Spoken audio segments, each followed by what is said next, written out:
Elizabeth Montgomery était une énigme, une actrice qui a vécu une vie pleine de secrets, de scandales et de tragédies.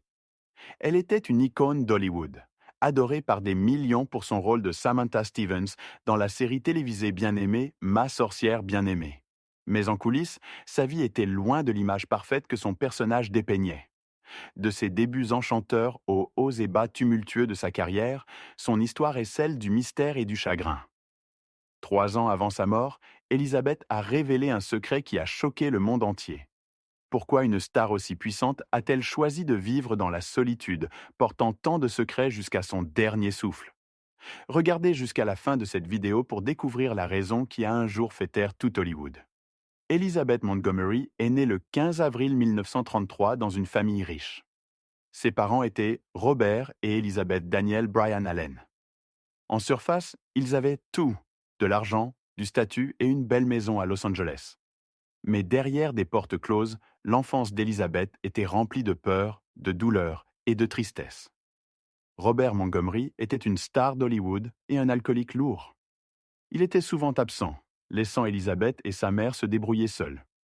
Et quand il était à la maison, il devenait violent, tant physiquement qu'émotionnellement, criant souvent sur sa femme et battant sa fille. La mère d'Elizabeth n'était pas mieux.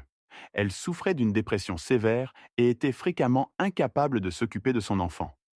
En conséquence, Elizabeth a dû apprendre à survivre dans le monde chaotique et dangereux d'Hollywood. Un monde rempli d'alcool, de drogue et de sexe bien avant même d'être adolescente. Malgré son enfance traumatisante, Elizabeth était déterminée à poursuivre son rêve. Après avoir obtenu son diplôme d'école de théâtre, elle a refusé de vivre dans l'ombre de son père. Elle voulait être reconnue pour son propre talent, même si cela signifiait décevoir ses parents. Lorsqu'elle a demandé à apparaître dans l'émission de télévision de son père, Robert Montgomery Presents, il a accepté à contre-cœur. Pourtant, au fond de lui, il ne lui a jamais pardonné d'avoir choisi le même chemin traître qu'il avait autrefois emprunté. À partir de ce moment-là, leur relation est devenue tendue, une profonde blessure émotionnelle qu'Élisabeth a portée pour le reste de sa vie. L'admiration et la peur qu'Élisabeth ressentait envers son père avaient pris racine dans son esprit, façonnant non seulement sa façon de travailler, mais aussi sa façon d'aimer. Dans sa quête constante d'approbation, Élisabeth a épousé Frederick Xmon en 1954, un homme d'affaires riche et posé, beaucoup plus âgé qu'elle. En surface, cela semblait être un choix sûr. Pas d'acteur, pas de scandale, un gentleman respectable dont son père pourrait être fier. Mais précisément à cause de cela, cela est devenu étouffant et ennuyeux. Élisabeth a vite réalisé qu'elle avait fait une erreur. Cet homme voulait qu'elle abandonne la scène, renonce à sa passion et s'installe dans le rôle d'une épouse polie et obéissante dans un manoir somptueux. Ce n'était pas la vie pour laquelle elle était née. Après seulement quelques années, le mariage s'est effondré, laissant Élisabeth avec un cœur fatigué et une réputation en déclin. Au milieu de ce tumulte, Hollywood a fait appel à elle. Elizabeth a été castée aux côtés de l'acteur légendaire Gary Cooper, un homme qui incarnait à la fois la force et le charme discret. Mais ce que personne n'attendait, c'était à quelle vitesse leur connexion dépasserait l'écran.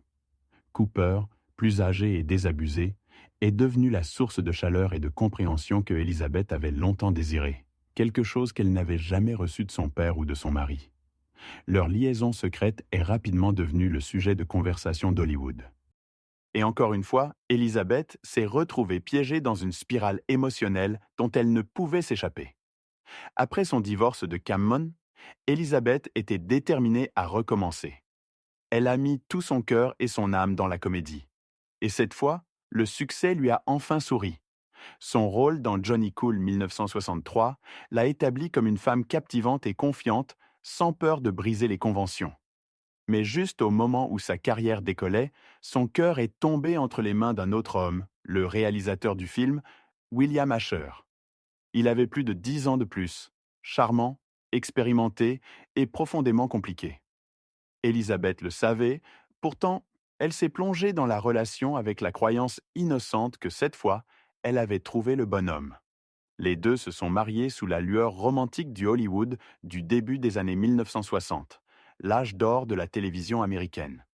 Ils sont rapidement devenus l'un des couples puissants d'Hollywood et ont bientôt découvert un scénario original et prometteur, une histoire sur une sorcière moderne et son mari mortel. Cette émission est devenue Ma sorcière bien-aimée, la série qui définirait à jamais la carrière de Montgomery. Mais ce qui avait commencé comme un rêve s'est rapidement transformé en cauchemar. Alors qu'Elizabeth prenait le rôle de Samantha Stevens, la sorcière charmante qui pouvait conjurer de la magie d'un simple mouvement de nez, elle est instantanément devenue une icône de la culture pop. Les spectateurs l'adoraient, non seulement pour sa beauté, mais aussi pour son énergie rayonnante et son éclat espiègle.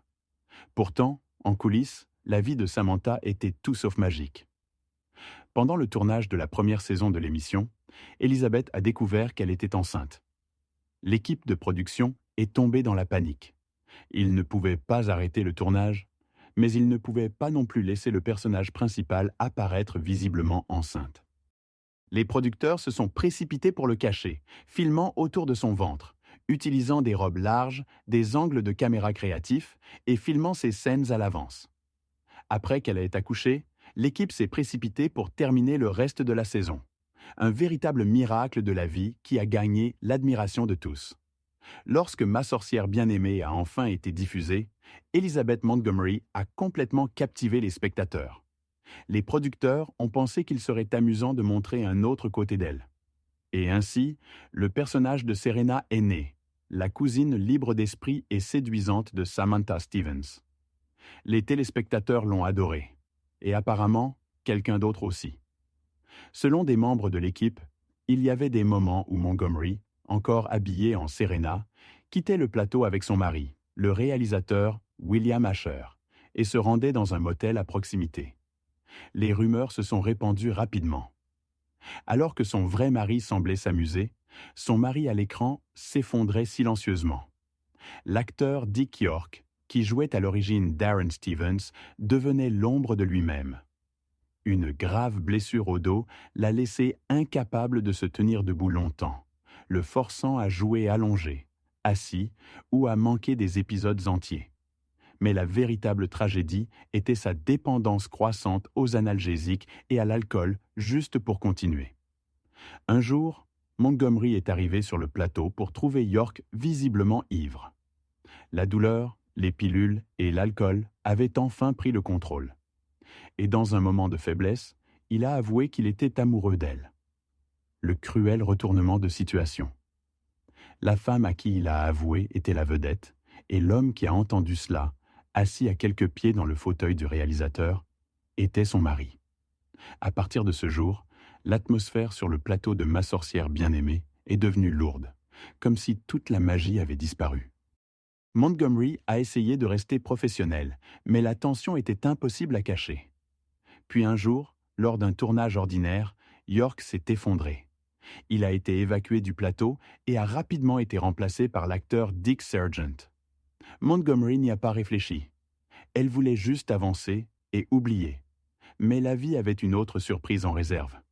L'homme qui a pris la place du réalisateur, Richard Michaels, ne se contentait pas de diriger la caméra. Il a commencé à diriger le cœur de Montgomery également. Les deux se sont plongés dans une liaison secrète, passionnée et imprudente. Dans une petite équipe de production, aucun secret ne reste caché longtemps. Les rumeurs se répandent plus vite que n'importe quel sort ne pourrait le faire. Lorsque la vérité a finalement éclaté, les deux mariages, celui de Montgomery avec Asher et celui de Michael avec sa femme, ont pris fin. Il n'y avait plus de magie pour les sauver. Montgomery est partie après son deuxième divorce, laissant derrière elle un studio rempli de souvenirs, de chagrins et de regrets. Alors que les saisons ultérieures de Ma sorcière bien-aimée entraient en production, l'esprit de toute l'équipe commençait à s'estomper. Montgomery a commencé à se sentir piégé dans le rôle de Samantha, la femme parfaite, la gentille sorcière, à des années-lumière de la femme complexe et blessée qu'elle était dans la vie réelle. Elle voulait s'arrêter. Mais au lieu d'offrir de la compréhension, les producteurs ont mis une montagne d'argent sur la table. Et ainsi, Montgomery a souri et a continué. La magie ne venait plus d'une baguette, elle venait d'un chèque de paie. Après 8 longues années, elle a enfin dit adieu à Ma sorcière bien-aimée. Pas de mari, pas de projecteur. Pourtant, pour la première fois depuis des années, Elizabeth Montgomery se sentait libre. Elle a cherché de nouveaux rôles, audacieux et différents. Dans Une affaire de meurtre, 1977, elle a joué une policière dure qui tombe amoureuse d'un collègue afro-américain, interprété par O.J. Simpson. C'était un choix audacieux à une époque où les relations interraciales étaient encore tabous en Amérique. Certains critiques ont loué son courage, tandis que d'autres l'ont sévèrement condamné. En y repensant, il semble que Montgomery ait peut-être échappé sans le savoir à un destin sombre. O.J. Simpson, son ancien coéquipier, serait plus tard accusé dans l'une des affaires de meurtre les plus choquantes de l'histoire américaine. D'une certaine manière, Montgomery avait échappé à cette tempête, comme par magie, chanceuse de n'avoir eu aucun lien avec lui au-delà de ce film. D'une femme au foyer à la télévision, Montgomery avait parcouru un long chemin. Pourtant, dans la vie réelle, elle était loin d'être une épouse modèle. Cela ne signifiait pas pour autant qu'elle était indifférente à des valeurs comme la liberté et l'égalité. Dès les années 1970, elle devint une voix forte contre le gouvernement. À l'époque, l'Amérique était divisée par la guerre du Vietnam. Des jeunes hommes étaient envoyés sur les lignes de front, remplis de croyances patriotiques, et beaucoup ne revinrent jamais. Alors que les médias glorifiaient le devoir sacré, Montgomery osait dire ce que d'autres n'osèrent pas. Elle croyait que la guerre était dénuée de sens, une profonde blessure sur la conscience américaine. À une époque de nationalisme fervent, sa position anti-guerre suscita de vives critiques. Mais Montgomery refusait de reculer. Elle apparaissait dans des talk-shows et des interviews portant des messages de compassion et de paix. Un acte remarquablement courageux pour une star au sommet de sa gloire. Pourtant, ce qui faisait vraiment de Montgomery une icône, c'était son combat pour les femmes. Alors que le mouvement féministe balayait l'Amérique avec des femmes brûlant des soutiens-gorge en protestation contre l'inégalité des sexes, Montgomery choisit une forme de rébellion plus silencieuse et plus puissante. Dans Ma sorcière bien-aimée, elle incarnait Samantha, une femme avec des pouvoirs magiques qui était forcée de vivre comme une épouse convenable, plaçant toujours son mari en premier.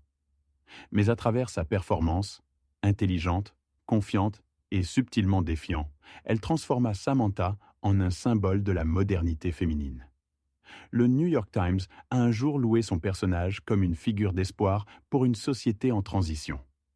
Montgomery a même infusé des idéaux féministes dans les moindres détails de son jeu d'actrice. Lorsque les producteurs insistaient pour qu'elle s'habille de manière plus traditionnelle, elle refusait de porter un soutien-gorge, une déclaration silencieuse que les femmes avaient le droit de contrôler leur propre corps. Ce petit acte à la télévision nationale devint une onde de choc silencieuse mais puissante à travers l'Amérique. Mais Montgomery ne se battait pas seulement pour les femmes. Elle se tenait également courageusement aux côtés de la communauté LGBTQ+, pendant l'une des époques les plus préjugées d'Hollywood.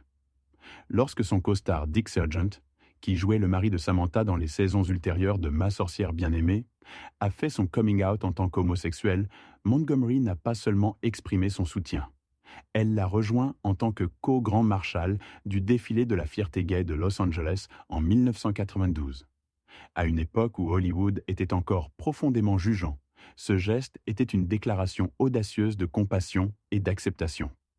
En fait, Ma sorcière bien-aimée, une émission qui semblait n'être rien de plus qu'une comédie familiale légère, portait une signification beaucoup plus profonde. Comme Montgomery l'a dit un jour, la sorcière était une métaphore pour quiconque forcé de cacher sa véritable identité, en particulier les personnes homosexuelles. À une époque où révéler sa sexualité pouvait signifier perdre un emploi ou même être arrêté, Ma sorcière bien-aimée est devenue un symbole subtil et poignant du désir de vivre authentiquement et librement. Par coïncidence, ou peut-être par destin, presque tout le casting et l'équipe de Ma sorcière bien-aimée faisaient partie ou étaient étroitement liés à la communauté LGBTQ+. Paul Lynde, l'oncle Arthur plein d'esprit, Maurice Evans, le grand-père distingué, et même Agnes Moorehead, qui jouait la mère forte de Samantha et Dora, étaient tous des individus qui vivaient au-delà des normes de genre de leur époque. Ensemble, ils formaient une sorte de famille choisie, un espace sûr où chacun pouvait être soi-même sans crainte de jugement. Lorsque les années 1980 apportèrent l'épidémie dévastatrice du sida qui balaya l'Amérique, Montgomery regarda avec angoisse de nombreux amis homosexuels succomber à la maladie, à la peur et à la discrimination. Alors que de nombreuses stars évitaient le sujet, elle s'exprima publiquement, appelant à la compassion et levant des fonds pour des organisations de lutte contre le sida. Dans une société obscurcie par le stigmate, sa voix brillait comme un rare phare d'humanité. Puis la tragédie frappa Montgomery elle-même. Elle fut diagnostiquée avec un cancer du côlon avancé, une maladie découverte bien trop tard. Au lieu de cacher sa maladie ou de chercher la pitié, elle l'affronta avec sa grâce et sa force tranquille caractéristique. Juste 8 semaines après son diagnostic, elle décéda dans les bras de sa famille et de ses amis à l'âge de 62 ans. Elizabeth Montgomery n'a pas vécu une vie parfaite, mais elle a vécu une vie authentique. Elle n'était pas l'épouse idéale ou la mère parfaite, mais elle était une femme qui se battait toujours pour ce qui était juste, pour la liberté, la justice et le droit d'être soi-même. En regardant en arrière, Montgomery n'était pas simplement Samantha la sorcière de la télévision américaine, elle était une sorcière de l'éveil. Une femme qui utilisait sa lumière pour exposer l'obscurité de l'injustice et de la peur. Son histoire de vie est la preuve que parfois, la plus grande magie ne réside pas dans les mains, mais dans le cœur courageux d'une femme qui ose vivre authentiquement.